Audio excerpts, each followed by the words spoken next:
अस्सलाम वालेकुम। Iqbal international law services से मैं हूं मोहम्मद इकबाल खान एडवोकेट। आज का जो हमारा लीगल लेक्चर है वो है custody and guardianship of the minor by relatives. कि कस्टडी या गार्डियनशिप माइनर के रिलेटिव्स क्या ले सकते हैं। Custody and guardianship of the minor और relative by minor relative. Minor relative किस तरीके से किसी छोटे बच्चे की कस्टडी या गार्डियनशिप ले सकते हैं। देखिए, माँ बाप के अलावा रिश्तेदार भी आते हैं जिनको कोर्ट कस्टडी दे सकती है। मोहम्मद लॉ की सेक्शन 353 और 354 इससे रिलेट करता है। अदालत सबसे इंपॉर्टेंट चीज़ जो देखती है वो बच्चे का जो वेलफेयर है उसको देखती है, और माँ के बाद नानी का सबसे ज़्यादा हक नानी का बनता है।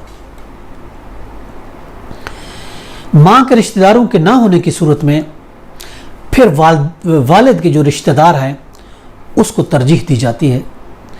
वालिदैन के वालिदैन ना होने की सूरत में फिर चचा, मामू, खाला भी बच्चे की कस्टडी ले सकते हैं। इस अमर की हरगिज़ कोई पाबंदी नहीं है कि अगर बाप के रिश्तेदारों को माँ के रिश्तेदारों पर तरजीह हासिल है। जहां बच्चे की वेलफेयर होगी वो रिश्तेदार चुने जाएंगे कस्टडी के लिए। माँ की मौजूदगी में दादा या मामू का हक नहीं बनता। उसके लिए रूलिंग है 1991 CLC पेज 1238 है, और इसके अलावा PLD 1995 लाहौर है पेज 151। देखिए, बाप का भाई कहीं भी सरपरस्ती में, कहीं भी गार्डियनशिप में शामिल नहीं है जिनका जिक्र ना आया है, चूंकि वो एक अजनबी है, यानी बाप का भाई, बच्चे का चाचा। उसके रूलिंग है PLD 1965 सुप्रीम कोर्ट पेज 690 है। पहले मां का हक आता है, फिर बाद में बाकी रिश्तेदारों का हक आता है कस्टडी या फिर गार्डियनशिप के लिए।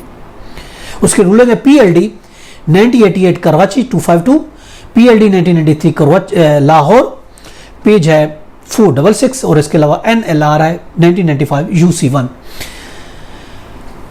वालिदैन अगर शादियां कर लेते हैं तो फिर नानी का हक ज्यादा बनता है बच्चे की कस्टडी के लिए। उसके लिए रूलिंग है 2006 YLR पेज है 1728। ममानी का हक सौतीली मां के हक से ज्यादा है, अफजल है। उसके लिए भी रूलिंग है 1941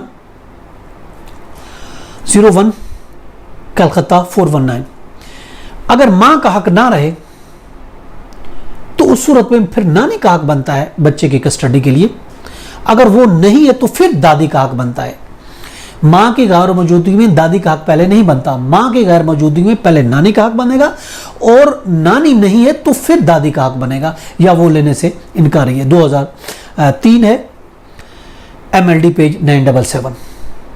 उसमें यही कहा गया है कि नानी का हक पहले होगा। अगर नानी नहीं लेना चाहती या वो मौजूद नहीं है मां के बाद, तो फिर दादी का हक शुरू हो जाएगा।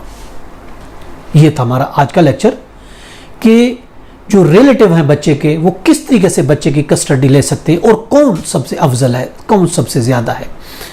मां की मौजूदगी में तो किसी का हक नहीं बनता। हाँ, मां अगर नहीं है तो उस सूरत में फिर दूसरे रिश्तेदारों का हक बनता है कि वह बच्चों की कस्टडी या फिर गार्डियनशिप ले सकें। ये तो हमारा आज का लीगल लेक्चर।